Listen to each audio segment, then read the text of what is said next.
Our age is the age of criticism, to which everything must submit. Religion through its holiness and legislation through its majesty commonly seek to exempt themselves from it. Man's greatest concern is to know how he shall properly fill his place in the universe and correctly understand what he must be in order to be a man. Rules for happiness: something to do, someone to love, something to hope for. Thoughts without content are empty, intuitions without concepts are blind. Man must be disciplined, for he is by nature raw and wild. In law, a man is guilty when he violates the rights of others. In ethics, he is guilty if he only thinks of doing so. Man desired concord, but nature knows better what is good for his species. She desires discord. Man wants to live easy and content, but nature compels him to leave ease and throw himself into roils and labors. Act in such a way that you treat humanity, whether in your own person or in the person of any other, never merely as a means to an end, but always at the same time as an end. 3 things tell a man: his eyes, his friends, and his favorite quotes. Happiness is not an ideal of reason, but of imagination. Religion is the recognition of all our duties as divine commands. By a lie a man throws away and as it were annihilates his dignity as a man. If you punish a child for being naughty, and reward him for being good, he will do right merely for the sake of the reward. And when he goes out into the world and finds that goodness is not always rewarded, nor wickedness always punished, he will grow into a man who only thinks about how he may get on in the world, and does right or wrong according as he finds advantage to himself. Patience is the strength of the weak, impatience is the weakness of the strong. But a lie is a lie, and in itself intrinsically evil, whether it be told with good or bad intents. If we knew that God exists, such knowledge would make morality impossible. For, if we acted morally from fear or fright, or confident of a reward, then this would not be moral. It would be enlightened selfishness. Science is organized knowledge. Wisdom is organized life. The only thing permanent is change. Most men use their knowledge only under guidance from others because they lack the courage to think independently using their own reasoning abilities. It takes intellectual daring to discover the truth. He who is cruel to animals becomes hard also in his dealings with men.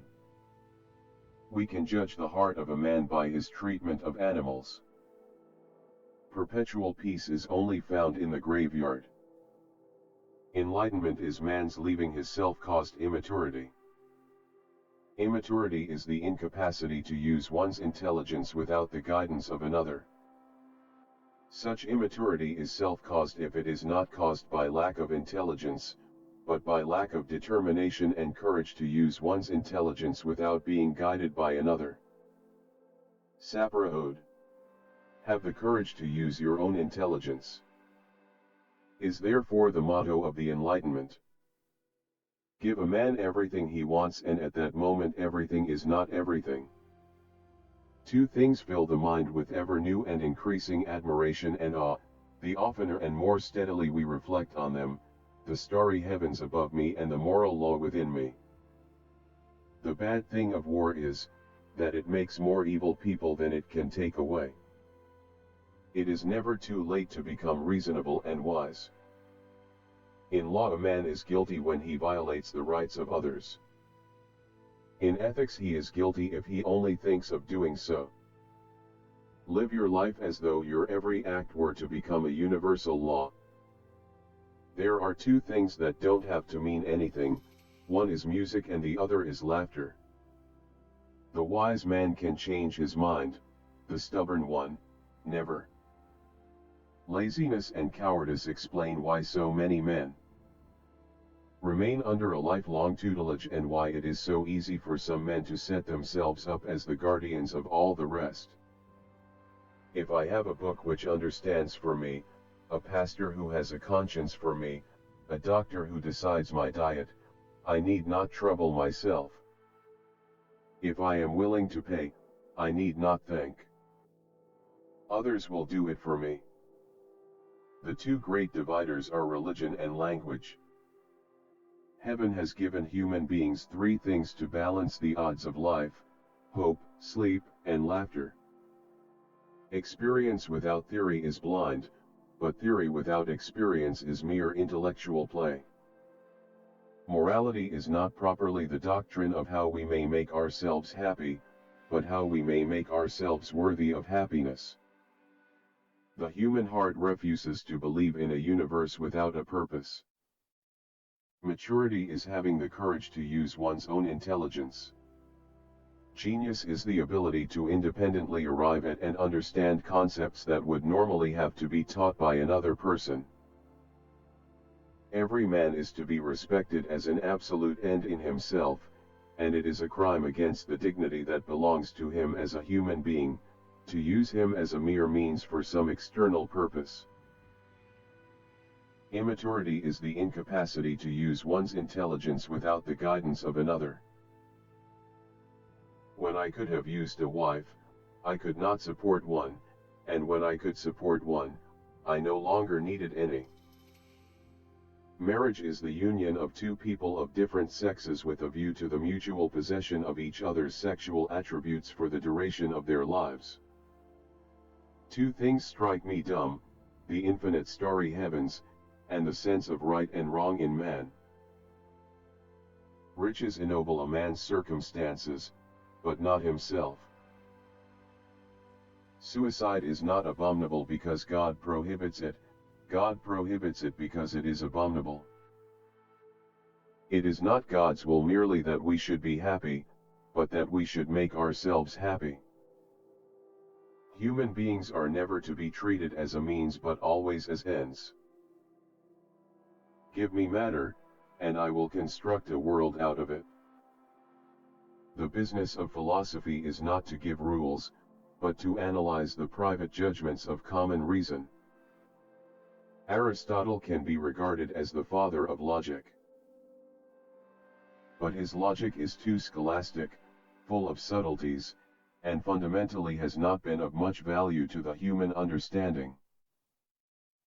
It is a dialectic and an organon for the art of disputation. The desire which a man has for a woman is not directed towards her because she is a human being, but because she is a woman. That she is a human being is of no concern to the man.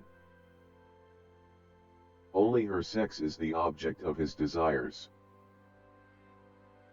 The history of the human race, viewed as a whole, may be regarded as the realization of a hidden plan of nature to bring about a political constitution, internally, and for this purpose. Also externally perfect, as the only state in which all the capacities implanted by her in mankind can be fully developed.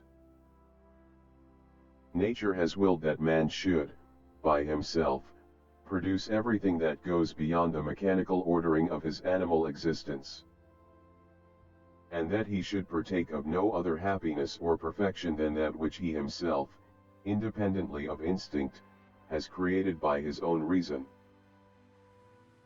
Freedom is the alone unoriginated birthright of man, and belongs to him by force of his humanity.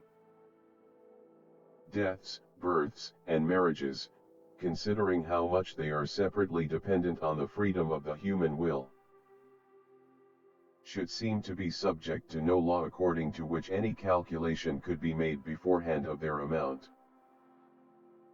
And yet the yearly registers of these events in great countries prove that they go on with as much conformity to the laws of nature as the oscillations of the weather. It is difficult for the isolated individual to work himself out of the immaturity which has become almost natural for him. It is beyond a doubt that all our knowledge that begins with experience,